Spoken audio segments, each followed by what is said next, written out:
రే మట్లాది వారు వస్తుంది కదా, కత్తి తీసుకో. పొలంకి వెళ్దాం, మట్లన్నీ కొట్టుకొచ్చేద్దాం. చర్చి మొత్తం మట్లతో నింపేయాలి. ఒరే ఆ పొలంలో కొట్టుకొద్దామా? ఎక్కడికి వెళ్తున్నారు? మట్లాది వారు వస్తుంది కదా, మట్ల కొట్టుకొద్దామని వెళ్తున్నాం. అన్నా, మట్లాద్వారం మట్లు కరెక్టే, కానీ ఇంకా ఉంది, ఇది చూడు. సర్వమానవాళి పాపం చేసినప్పుడు ఆయన సర్వమానవాళికి రక్షణ ఇవ్వడం కోసం దీనుడుగా గాడిద పిల్లను ఎక్కి ఆయన ఈ లోకానికి వచ్చాడు. సర్వమానవాళికి కూడా రక్షణ ఇవ్వాలని. ఆ రోజున ఆ కాలంలో బట్టలు పరిచారు, మట్టలు పరిచారు, ఇవన్నీ పరిచారు. గాడిద ఎక్కి యేసయ్య వారు అలా నడుచుకుంటా వచ్చారు.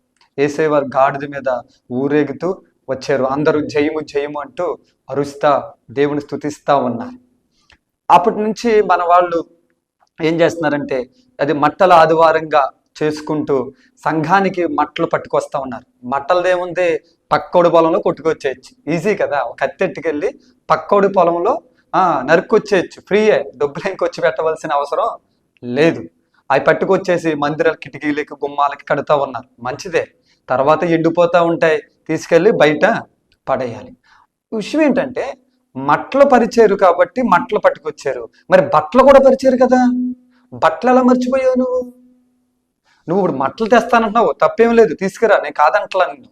కాకపోతే విషయం ఏంటంటే ఇప్పుడు దేవుడు సర్వమానవాళి పాపం చేసినప్పుడు దీనుడుగా వచ్చాడు.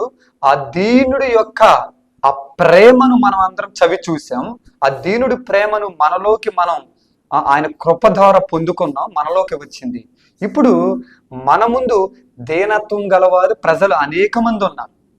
నీతి వస్త్రం ధరించిన నీవు మట్టల ఆదివారన్నారు, మట్టలు పక్కన పెట్టి కానీ బట్టలు తీసుకురా.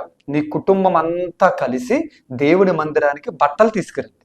బట్టలు ఎందుకండి, మీ సంఘం అంతా కలిసి, మీ కాపరి మీరందరూ కలిసి బట్టలు పోగు చేసి దీనత్వంలో ఉన్న వారికి, వస్త్రము లేని వారికి, నువ్వు నేనైతే మంచి బాగా పట్టు వస్త్రాల స్థాయికి ఎదిగిపోయాం, మంచి షూట్లు కోట్ల స్థాయికి ఎదిగిపోయాం బాగా.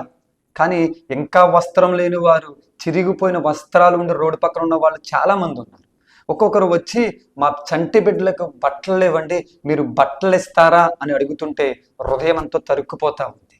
కాబట్టి బట్టల ఆదివారంగా నువ్వు చేసుకో. మట్టల ఆదివారం అంటావా, మరీ మంచిదని కాదన్నా. బట్టల ఆదివారం బట్టలు కూడా తీసుకురా. దీనత్వం గల యేసయ్య ప్రేమను పొందుకున్న నువ్వు, నీ కుటుంబం ఆ మట్టల ఆదివారం రోజున సన్నిధి బట్టలు తెచ్చి కాపరి దగ్గర పెట్టి మీరు అందరూ కలిసి, అన్ని కుటుంబాలు బట్టలు చేస్తే చాలా బట్టలు అవుతాయి, చాలా వస్త్రాలు అవుతాయి. మీ సంఘం అంతా కలిసి క్రీస్తు ప్రేమను దీనుల దగ్గర ఆ బట్టల రూపంలో మీరు